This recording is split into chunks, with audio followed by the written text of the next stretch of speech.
Shri Venkateswara gold తాకట్టులో ఉన్న మీ బంగారాన్ని విడిపించి కొనబడును.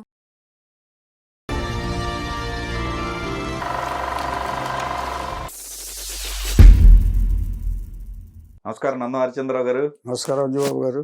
మన ఫ్లాష్ బ్యాక్ లో కళాకారుల గురించి మహా కళాకారుల గురించి మాట్లాడుకుంటున్నాం. ఇప్పుడు ఈ రోజు అండి చలం గారి గురించి మాట్లాడుకున్నాం. ఓకే, చలం గారు కూడా గొప్ప నటుడు, విలక్షణ నటుడు. ఆయన ఎక్కడి నుంచి వచ్చారు అనుకుంటున్నారు? మన కళాకారుల నిలయం, రచయితలకు నిలయం పాలకొల్లు, పాలకొలను, పాలకం క్షీరారామలింగేశ్వర స్వామి ఉన్న పాలకొల్లు నుంచి ఆ పాలకొల్లు ఆయన పుట్టాడు 1929లో.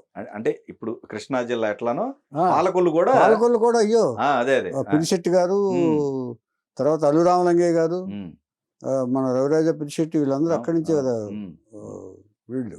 దాసరి నారాయణరావు గారు, చలం. ఆయన పెరిగిన తర్వాత ఈ పినిశెట్టి గారి డ్రామాల ట్రూప్లో చేరి డ్రామాలు ఆడుతున్నాడు, నాటకాలు ఆడుతున్నాడు.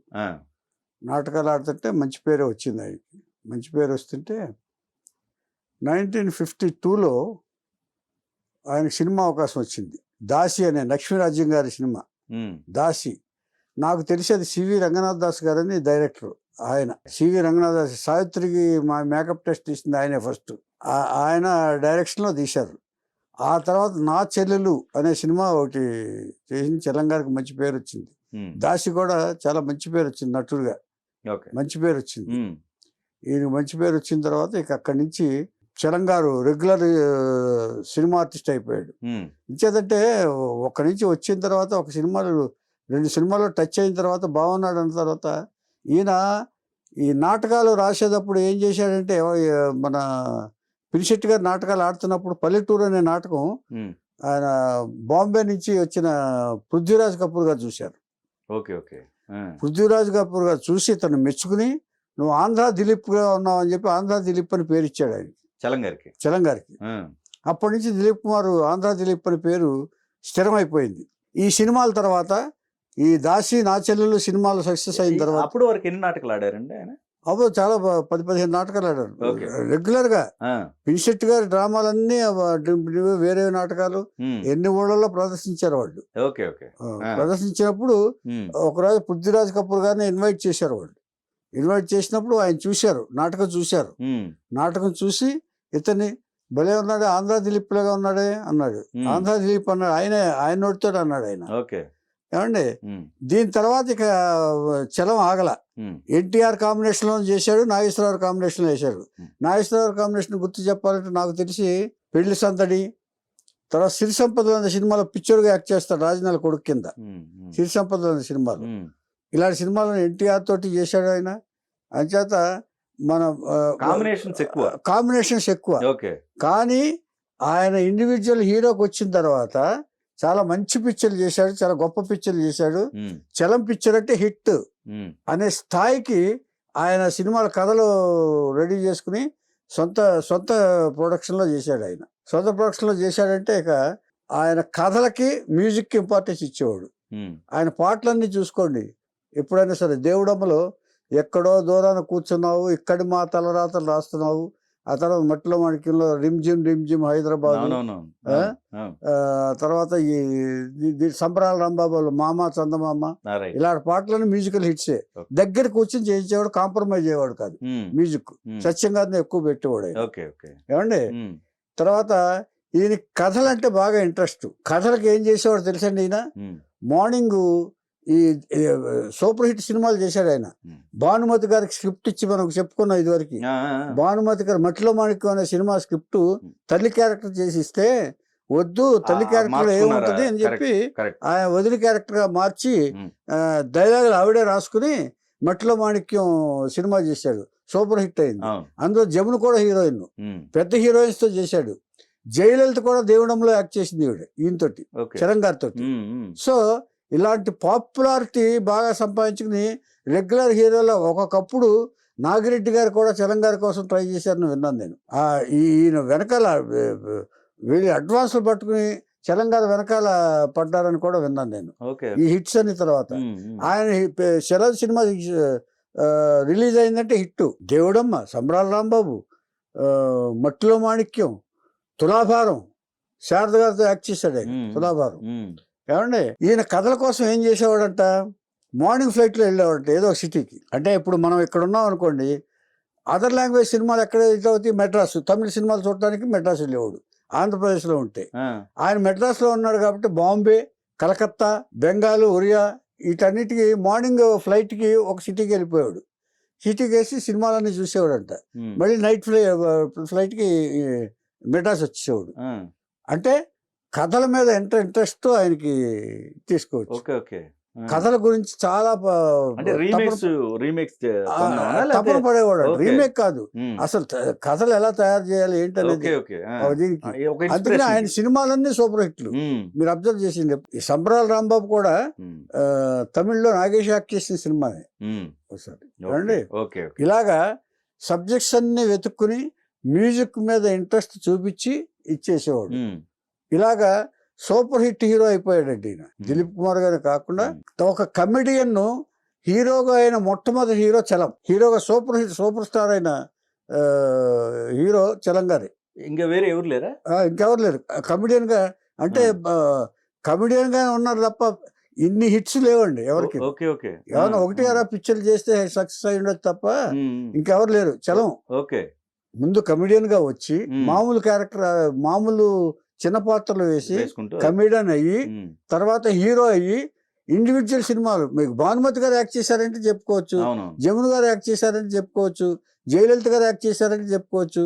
తర్వాత కన్నడ మంజుల యాక్ట్ చేసింది, శారద గారు యాక్ట్ చేశారు హీరోయిన్ గా. ఇప్పుడు రెగ్యులర్ గా పెద్ద హీరోలు అందరి దగ్గర పనిచేసిన హీరోయిన్స్. సో రెగ్యులర్ హీరో అయిపోయాడు ఈయన. రెగ్యులర్ హీరోగా చలం గారు బాగా పేరు పొందాడు ఆయన. ఏమండి, ఇక వ్యక్తిగత జీవితానికి వస్తే ఇక సినీ జీవితం ఇక అయితే ఇక్కడ ఒకటండి ఒక సందేహం. ఈ అక్కడ మన వ్యక్తిగత జీవితంకి వెళ్లే ముందు ఈయన ప్రొడక్షన్ ఎందుకు పెట్టాల్సి వచ్చింది? ఏమండి, ప్రొడక్షన్ పెట్టి సినిమాలు తీసుకోవాల్సిన అవసరం ఎందుకు వచ్చింది? ఎప్పుడైనా పెడతారండి. కృష్ణరాజు గారు కూడా పెట్టారు. మీకు ఇది లేదు. కృష్ణరాజు గారు సొంత పిక్చర్ ఏంటంటే క్యారెక్టర్ బేస్డ్ గా మంచి పిక్చర్లు తీయాలనుకోవాలి. ఒక ఆర్టిస్ట్ గా ఎదగాలనుకుంటే సొంత పిక్చర్లే తీసుకోవాలి ఎవరైనా సరే. అంటే కృష్ణరాజు గారికి అంతకు ముందు అంటే వాళ్ళు రాజుల ఫ్యామిలీ కాబట్టి డబ్బులు ఉన్నాయి. అలా కాదు కదండి, అలా కాదండి. ఈయన ఎప్పుడు కూడా హీరోగా ఎదగాలనుకుంటే ఒక దీంట్లో ఈ టైప్ లో వెళ్ళిపోతారు వీళ్ళు. కానీ సొంత ఈయనకి కథల మీద ఇంట్రెస్ట్, అన్ని బాగా నాటకాలు ఆడి వచ్చారు కదండి, కథల మీద ఇంట్రెస్ట్. మంచి సినిమా తీసుకోవాలంటే తాపత్రయంతో సినిమా అంటే లేకపోతే తోటి ఈయన కమెడియన్. ఈయన కమెడియన్. ఈ కమెడియన్ ని పెట్టుకుని ఊరికే ఎంత బడ్జెట్ లో ఒకటి అరా సినిమా తీస్తారు. సినిమాలు యాక్ట్ చేశారు కదా, సినిమాలు యాక్ట్ చేశారు కదా, సినిమా ఆర్టిస్ట్ కదండి. ఎన్టీఆర్ కాంబినేషన్ లో చేశాడు, రెగ్యులర్ అయిపోయాడు. దాసిలో చేశాడు, దాసిలో సెకండ్ హీరో, నాచెల్లో హీరో, పెళ్లి సందడిలో చేశాడు, బీసరద చేసిన దీంట్లో. అంటే అన్ని సినిమాలు రెగ్యులర్ ఆర్టిస్ట్ అండి, కమెడియన్. కామెడీ రోల్స్ వేసేవాళ్ళు వీళ్ళతో. కాకపోతే డీసెంట్ కామెడీ ఇతుంది, స్లాప్స్టిక్ కామెడీ కాదు. స్లాప్స్టిక్ అంటే ఒక వేళకోళంగా ఉండేటట్టు అలా కామెడీ కాదు. ఇవాళ ఇదిలాగా ఆయన కొంచెం డీసెంట్ గా ఉండేది హీరోయిక్ లెవెల్లో. అలాంటి వాడు సొంత సినిమా స్టార్ట్ చేశాడు. సినిమా స్టార్ట్ చేశాడంటే దానికి ఒక కథ. అప్పుడు ముందు వ్యక్తిగత జీవితం చెప్పాలి. 1959లో ఆయన సిరిపురం సీతన్న గారని జమీందారు ఉన్నాడు బెజవాడ పక్కన. ఉంటే ఆయన గారు మనవరాల్ని పెళ్లి చేసుకున్నాడు. శ్రీరమణ ఆవిడ పేరు, రమణ కుమార్ ఏదో పేరుంది. ఆవిడ పెళ్లి చేసుకున్న తర్వాత ఈయన బాగా కలిసి వచ్చింది, ఈ సినిమాలన్నీ బాగా కలిసి వచ్చింది. బిజీ అయిపోయాడు. బిజీ అయిపోయిన తర్వాత నా భార్య నా లక్ అనుకున్నాడు. అనుకుని తన పేరు ముందు చలం ముందు రమణాచలం అని పెట్టుకున్నాడు. ఆయన పేరు రమణాచలం. ఏమండి, తన బ్యానర్ ని రమణ చిత్ర బ్యానర్ అని పెట్టాడు ఆయన. శ్రీ రమణ చిత్ర బ్యానర్ భార్య పేరు మీద పెట్టాడు. కానీ సినిమాలని హిట్ అయిన తర్వాత ఈయన మనుషుల్లో మార్పులు వస్తాయి కదండి. నాకు తెలిసింది ఏంటంటే, నేను విన్నది ఏంటంటే, ఆవిడ అగ్ని ప్రమాదంలో చనిపోయింది. కానీ అగ్ని ప్రమాదంలో చనిపోవడానికి కారణం కూడా ఏదైనా డిఫరెంట్ అని నాకు ఒక ఇది. ఎందుకంటే సినిమాలు హిట్ అయిన తర్వాత మనుషుల్లో చిన్న నెగ్లిజెన్స్ వస్తుంది. ఇంత ప్రేమించిన వాడు, ఇంత భార్య పేరు పెట్టుకున్నవాడు కూడా కొంచెం నెగ్లెక్ట్ చేశాడేమో ఒక డౌట్ నాకు. ఓకే దాని మీద కథనాలు ఉన్నాయి. ఓకే ఆవిడ సూసైడ్ అటెంప్ట్ వెనకాల ఓకే అగ్ని ప్రమాదంలో చనిపోయిందంటే మామూలుగా చనిపోరు కదా అవును అగ్ని ప్రమాదంలో. సో 6 ఏళ్ల తర్వాత 7 ఏళ్ల తర్వాత ఆవిడ సూసైడ్ చేసుకుంటారు. పిల్లలండి పిల్లలు ఏమండి? పిల్లలు ఉన్నారు, పిల్లలు ఉన్నారు. 2 కొడుకులు ఓకే ఓకే ఉన్నారు. వాళ్ళ కొడుకులు ఏంటంటే ఒకడేమో క్రికెటర్ అయ్యాడు, రమణ గారి కొడుకులు. ఓకే ఓకే ఒకడేమో అల్లు అరవింద్ గారి ఆఫీస్ లో మేనేజర్ గా ఉన్నాడు. ఓకే అయితే పాలకొల్లు వాళ్ళందరూ Right, ఒకటే right, కదా, ఒకే దీని నుంచి వచ్చారు కదా. ఓకే అంచేత వాళ్ళని ఆదరించాడు అరవింద్ గారు. ఓకే వాళ్ళని పిలిచి అలాగే వాళ్ళ ఊళ్ళో ఎవరైనా దెబ్బతిన్న వాళ్ళు ఉంటే కూడా వాళ్ళ ఆఫీస్ లో పెట్టుకున్నాడు అరవింద్ గారు. ఓకే అంటే రామలింగయ్య గారు కూడా అలాగా ప్రాంతీయ ప్రోత్సహించారు. అభిమానం ఉంది కదా, ఉంటుంది కదా. ఉంటది. ఏం చేస్తే ఊళ్ళో వాళ్ళు బాధపడకూడదు అనే ఉద్దేశంతో, ఓకే అంటే ఎలాగో ఎవరో ఒకడు కావాలి, ఆ పెట్టుకునే వాళ్ళని వీళ్ళనే పెట్టుకుందామని. అలాగే వాళ్ళ దగ్గర పనిచేసి చుండు సూర్యనారాయణ అబ్బాయిని కూడా పెట్టుకుని అకౌంటెంట్ గా చేశాడు ఆయన. ఓకే ఓకే ఇలాగా ఇది కామన్ గా జరిగే పని. సో 6 ఏళ్ల తర్వాత ఆవిడ చనిపోయింది.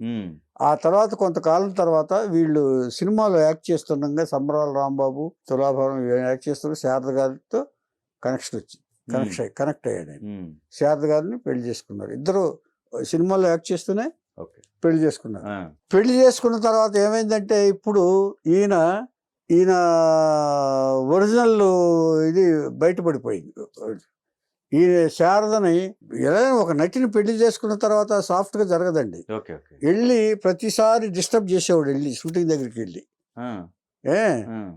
ఈ తర్వాత ఆ తర్వాత దెబ్బతిన్నాడు ఈయన. ఈ భార్య పోయిన తర్వాత కొంచెం ఫైనాన్షియల్ గా డిఫికల్టీలో ఉన్నప్పుడు శారద గారిని డబ్బుల కోసం ఇబ్బంది పెట్టి, తర్వాత షూటింగ్ మధ్యలోకి వచ్చి షూటింగ్ జరుగుతుండగా వెళ్ళేవాడు. షూటింగ్ జరుగుతుండగా వెళ్ళి ఏదో క్లాష్ పెట్టుకునేవాడు. అలాంటి సిచ్యువేషన్లో ఒకసారి జరుగుతున్నప్పుడు రామారావు గారు చలం గారిని కొట్టారని కూడా విన్నాను నేను. ఎందుకు కొట్టావు, ఆడదాన్ని కొట్టేంత ఇదిలో దిగజారిపోయావని రామారావు గారు హెచ్చరించారు, మందలించారని కూడా విన్నాను నేను. ఇలాగా 12 సంవత్సరాలు వాళ్ళు 72లోనే ఎప్పుడో పెళ్లి చేసుకుంటే 84లో విడాకులు తీసేసుకున్నారు. రోజు మధ్యాహ్నం షూటింగ్కి వెళ్ళటం, ఏదో గొడవ పెట్టుకోవటం, ఏదో క్లాష్ పెట్టుకోవటం ఆవిడతోటి. ఇక ఆవిడ భరించలేకపోయింది. ఆవిడ భరించలేక ఇక విడాకులు ఇచ్చేసింది. అవి వచ్చేసాడు. ఇక వచ్చేసిన తర్వాత డిప్రెషన్లోకి వెళ్ళిపోయాడు ఆయన. ఎవరు సాయం ఇచ్చేసేవాళ్ళు కూడా లేదు. ఒక్కొక్కటి ఎంత సంపాదిస్తే ఎంతకాలం ఉంటుందండి?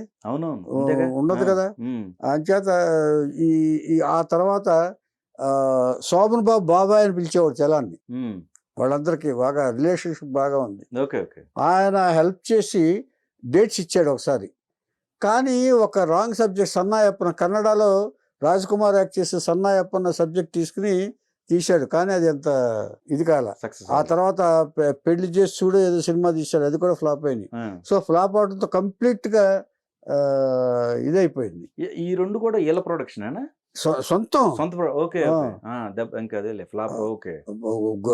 గురువు గారు హీరోగా చేశాడు, కృష్ణరాజు చలం హీరోలుగా బట్టోజ్ బారి తీశాడు. ఫస్ట్ పిక్చర్ ఆల్రౌండర్ దాసర్ గారు ఫస్ట్ గీతా ఆర్ట్స్ ఓపెన్ చేసిన తర్వాత ఫస్ట్ పిక్చర్ బంటోజ్ భార్య. కృష్ణరాజు చలం హీరోలు. చలం హీరో యొక్క మెయిన్ క్యారెక్టర్ బంటోజ్ భార్య. టైటిల్ కూడా వస్తుంది ఏమండి. అంచేత ఇలాగా మంచి పిక్చర్లు చేశాడు ఆయన హీరోగా. సమానమైన హీరోలు అందరితో సమానంగా ఆయన చేసేవాడు. అంచేత ఇది అయిన తర్వాత శారద గారితో డిప్రెషన్ అయిపోయింది. తర్వాత సినిమాలన్నీ పోయినాయి. ఆయన తీసిన సినిమాలన్నీ ఫ్లాప్ అయి ఫైనాన్షియల్ గా చాలా ఇబ్బందిలో పడిపోయాడు. ఇబ్బందిలో పడిపోయిన తర్వాత అసలు కొన్ని అమ్మేసి ఇది చేసేసి సన్నాయప్పని తీశాడు, అది పోయింది. ఆ తర్వాత దాసర్ గారు గురువు గారు క్యారెక్టర్లు ఇచ్చి కొన్ని ఇచ్చేసాడు. అందులో గోరింటాకు కూడా ఒకటి. సావిత్రి గారితో పాటు యాక్ట్ చేశాడు అక్కడ శ్రీకాకుళం తోటి. అలాగా నడుకొస్తుంటే గురువు గారు ఎవరిని ఎన్టీఆర్ తోటి ఎవరితో డేట్స్ ఇచ్చుకుంటే నేను చేసి పెడతానని చెప్పాడు. ఆయన డేట్స్ ఇస్తా అన్నారు. ఈ లోపల ఆయన అనారోగ్యంతో చనిపోయాడు. అంచేత ఒక వెలిగి ఒక హీరోల మధ్యలో ఒక పెద్ద స్థాయిలో వెలిగి కనుమరుగైన నటుడు చలం గారు.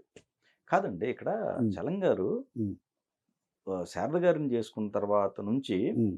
అంటే ఫస్ట్ నుంచి కూడా సరిగ్గా లేరు అయితే. సరిగ్గా లేరంటే మైండ్ డిస్టర్బ్డ్ మైండ్ అయ్యాడండి ఆయన.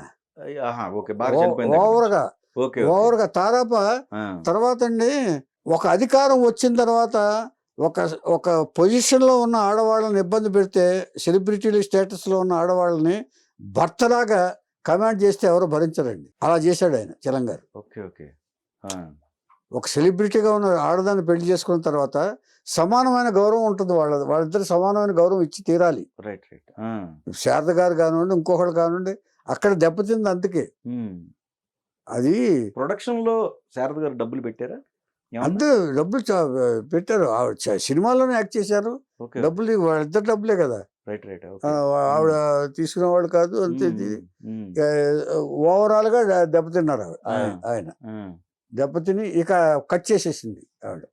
మరి ఇప్పుడు ఇలాంటి ఇబ్బందులు పెడుతుంటే ఎంతకాలం భరిస్తారు ఆడవాళ్ళు? ఆడవాళ్ళు భరించలేరు. ఆడవాళ్ళు ఓర్చుకుంటే, ఆడదాని మంచిగా ఉంటే, మనం భర్తగా మన మర్యాద మనం కాపాడుకుంటే వాళ్ళు మన పట్ల మర్యాద ఇస్తారండి. లేదంటే రివర్స్ అయిపోతారు. అందుకని దట్టు సినిమా ఇండస్ట్రీలో ఎక్కువగా అంచేత వాళ్ళు భరించలేరు. కొంతకాలమే భరిస్తారు. కొంతకాలం భరించింది ఆవిడ, అది నాకు తెలుసు. మేము సినిమా షూటింగ్ చేసేటప్పుడు కూడా మధ్యాహ్నం ఆయన వచ్చి డిస్టర్బ్ చేసేవాడు. ఆయన వచ్చే షార్ట్స్కి ఆవిడ 2-3 సార్లు లేట్గా వచ్చిన సందర్భాలు కూడా ఉన్నాయి. ఈ లోపల వాళ్ళు గొడవ పడేవాళ్ళు. అది తెలుసుకున్నప్పుడే అప్పుడు ఎన్టీ రామారావు గారు వార్నింగ్ ఇచ్చారు. అంచేత ఇలాగా పాడు చేసుకున్నాడు ఆయన. అంటే చేతులారా చేసుకుంది ఆయన. ఆయన ఎంత పీక్ వెళ్ళిపోయారంటే వీళ్ళందరితో సమానంగా అయిపోయాడు ఆయన. ఈ హీరోలతో రెగ్యులర్ హీరోలు సమానంగా ఆయన హీరో వెళ్ళిపోయాడు. అంటే పెద్ద పెద్ద ప్రొడ్యూసర్లు అందరూ దే ఆర్ ఆఫ్టర్ హిమ్ అండి, చలం గారి డేట్స్ కోసం. మరి చూడండి, అంటే అదేలేండి, ఆయన ఏ సినిమా అంటే ఆయన ఎయిర్పోర్ట్కి వెళ్తే ఎయిర్పోర్ట్ కూడా అడ్వాన్స్ ఇవ్వడానికి ప్రొడ్యూసర్లు వెళ్ళారంట. అది కూడా విన్నాను నేను. Okay, okay, okay. అంచేత అలాంటి పొజిషన్ నుంచి ఆయన హిట్ మీద చలం గారి పిక్చర్ అంటే హిట్టే, పైగా మ్యూజికల్ హిట్టే, మ్యూజికల్ హిట్స్. అంచేత అందుకనే వాళ్ళు యాక్ట్ చేశారండి. హీరోయిన్స్ యాక్ట్ చేయరు కదా, కమెడియన్స్ పక్కన ఎవరు యాక్ట్ చేస్తారు? ఒక కమెడియన్ అయితే అంచేత ముందు ప్రూవ్ చేసుకున్నాడు సంబరాల రాంబాబు తోటి. ప్రూవ్ చేసుకున్న తర్వాత ఇక పెద్ద లెవెల్కి వెళ్ళాడు ఆయన. ఆ ఎదిగిన లెవెల్ని కాపాడుకోలేకపోయాడు. అంతే. రంగనాథపురంలో చాలా ఇంపార్టెంట్ అండి, ఎదిగిన తర్వాత కాపాడుకోవడం చాలా ఇంపార్టెంట్. ఎందుకంటే ఎవరైనా కూడా తర్వాత సంసారాన్ని ఒకసారి దెబ్బతిన్నాడు ఆయన. ఫ్యామిలీ భార్య పోయిన తర్వాత ఆవిడ్ని ఎలా చేసుకోవాలి, ఎలా కాపాడుకోవాలి? అంచేత ఇవ్వాలంటే గృహహింస ఇది అంటున్నారు కదండి, అంతకుముందు అవి లేవుగా, మెడ్రాస్లో అవి లేవు కదా. అందుకని ఆవిడ భరించింది కూడా కొంతకాలం. శారద గారు భరించింది. అయితే అది ఇష్టపడి పెళ్లి చేసుకున్నారు కాబట్టి. ఇష్టపడి పెళ్లి చేసుకున్న వాళ్ళు ఎప్పుడు కూడా కొంతకాలం తర్వాత ఇచ్చేశారంటే వాళ్ళ తేడాలు వచ్చినాయి అనమాట. ఆ ఈగో ప్రాబ్లమ్స్ వస్తాయి కదండి ఎంతైనా. అంచేత అది భరించలేకపోయింది ఆవిడ, హెరాస్మెంట్ భరించలేకపోయింది. అంటే చాలా మంది ఈ సినిమా ఆర్టిస్టులు చేసుకుంటేనే అనుమానాలు ఎక్కువ అవుతాయండి వాళ్ళకి. అదే రాజసులోచన విషయంలో కూడా జరిగింది. వాడు వచ్చి ప్రేమించి పెళ్లి చేసుకుంటే నువ్వు ఆడితో తిరిగావు, వీటితో తిరిగావు, ఇంత లేట్గా ఎందుకు వచ్చావు, ఇలాంటి వాటి వల్లే కోర్టుకి ఎక్కి ఆవిడ ఫస్ట్ హస్బెండ్ని విడాకులు తీసుకుంది రాజసులోచన. ఆ తర్వాత మళ్ళీ పప్పులో కాలేసి సిఎస్ రావు గారు తెలియదు. సిఎస్ రావు గారు చేసిన తప్పు ఏంటంటే, అది తర్వాత చెప్తాను నేను. ఇది చలం గారు ఆ తర్వాత ఆ సినిమా తీయకుండా దాసర్ గారు చేస్తానన్నారు, గురువు గారు చేస్తానన్న టైంలోనే ఈ మద్యం ఎక్కువైపోయి ఎక్కువ తాగేసి డ్రింకింగ్ అలవాటు ఉందా? అయ్యో, అసలు కంప్లీట్ ఇప్పుడు ఈ అప్సెట్ అయిన తర్వాత శారద గారు డైవర్స్ ఇచ్చేసిన తర్వాత కంప్లీట్ మద్యానికి బానిస అయిపోయాడు. కంప్లీట్ ఎక్కువ, టూ మచ్ అంటే టూ మచ్ కాదు, ఇక దాంట్లోనే పడి ఉండే 24 గంటలు దాంట్లోనే పడి ఉండేవాడు. ఆ తాగేసి లివర్స్ పాడైపోతాయి కదండి, ఎంతకాలం ఉంటారు వాళ్ళు, సస్టైన్ చేసుకోలేరు హెల్త్. తక్కువ ఏజ్ లోనే పోయాడు ఆయన. జాగ్రత్తగా మా గురువు గారు దీన్ని బట్టి ఇప్పుడు చలం గారి విషయంలో ఒకటి సక్సెస్ సాధించారు ఆయన. అయ్యో, దాన్ని గనక నిలబెట్టుకుని ఉంటేనా ఇవ్వాలండి ఒక ఎంత లెవెల్లో ఉండేవాడు అంటే, ఇప్పుడు నాగేశ్వరరావు స్థాయిలో ఉండేవాడు, రామారావు స్థాయిలో ఉండేవాడు కూడా. అంతటి స్థాయి వచ్చింది స్థాయి అతనికి. వచ్చింది. కరెక్టే వచ్చింది. అవును. అంటే వాళ్ళతో పోల్చుకోగలనండి, అదే అదే కానీ ఈ రేంజ్ లో కృష్ణ గారు, అవునవును సోహన్ బాబు గారు ఈ రేంజ్ లో వచ్చేసేవాడు అండి. కరెక్ట్ అదే లేదు. కరెక్ట్. పైగా ఆయన గుడ్ ప్రొడ్యూసర్ అండి, ప్రొడ్యూసర్ గా కూడా గుడ్ ప్రొడ్యూసర్. ఆ స్థాయి పద్మనాభం గారు తీసినా కూడా పద్మనాభం గారికి రాలా, చలం గారికి వచ్చింది అది హీరో స్టేటస్. ఓకే ఓకే అదండి. ఓకే. అంచేత చలం గారు చేతులారా చేసుకున్నారండి. ఎంచేతంటే ఆయన నా పెళ్లికి ఇది పంపించాడు ఆయన పాపం. అందుకని నాకు ఇప్పటికీ గుర్తు, ఆ ప్లేట్లను గ్లాసులు ఒక గిఫ్ట్ హ్యాంపర్ పంపించాడు ఆయన నాకు పెళ్లికి. అంచేత నాకు పర్సనల్ గా తెలుసు ఆయన. అందుకని బాధపడటం తప్ప మనం ఏం చేయలేము. అప్పట్లో హరిశ్చంద్రరావు నేను బతకొద్దా అన్నాడండి ఒక మాట. అది ఎంత ఏమంటే ఎలాంటి అసలు పలకరించడానికి కూడా వీలైన మనిషి ఆ మాట ఆ స్థాయిలో ఆ మాట అనగలిగాడంటే నాకు చాలా బాధ కలిగింది. అంచేత ఇట్లాంటి వాళ్ళకి ఆ భగవంతుడు అంటే ఈ ఏదో పుణ్యం చేసుకుని ఇస్తారు సార్. ఇప్పుడు దాన్ని నిలబెట్టుకునే బాధ్యత వీళ్ళది.